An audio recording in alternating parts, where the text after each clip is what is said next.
औज़ुबिल्लाहिमिनश्शैतानिर्रजीम बिस्मिल्लाहिर्रहमानिर्रहीम। अस्सलाम वालेकुम। आज की वीडियो में हम आपके लिए मुकाम महमूद का जिक्र लेकर आए हैं और जानते हैं कि ये मुकाम महमूद असल में है क्या। नबी करीम सल्लल्लाहु अलैहि वसल्लम ने इरशाद फरमाया कि तुम जब भी मुझ पर दरूद पढ़ा करो तो मेरे लिए वसीला भी मांगा करो।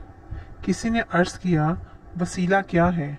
तो आप सल्लल्लाहु अलैहि वसल्लम ने फरमाया, जन्नत का आला तरीन दर्जा मकाम महमूद है।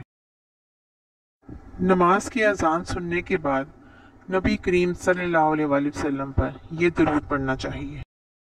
अल्लाहुम्मा रब्ब हाज़िहि दावत तामा व सलातिल काइमा आति मुहम्मदिन इल वसीलतल फजीला व बासु मुकाम महमूदिन अल्लज़ी वअता। तर्जुमा, ए अल्लाह, इस दावत कामिल और इसके नतीजे में खड़े होने वाली नमाज के रब, तो मोहम्मद सल्लल्लाहु अलैहि वसल्लम को बुजुर्गी और फजीलत अता फरमा और इन्हें मुकाम महमूद पर पहुंचा दे जिसका तूने इनसे वादा फरमाया है।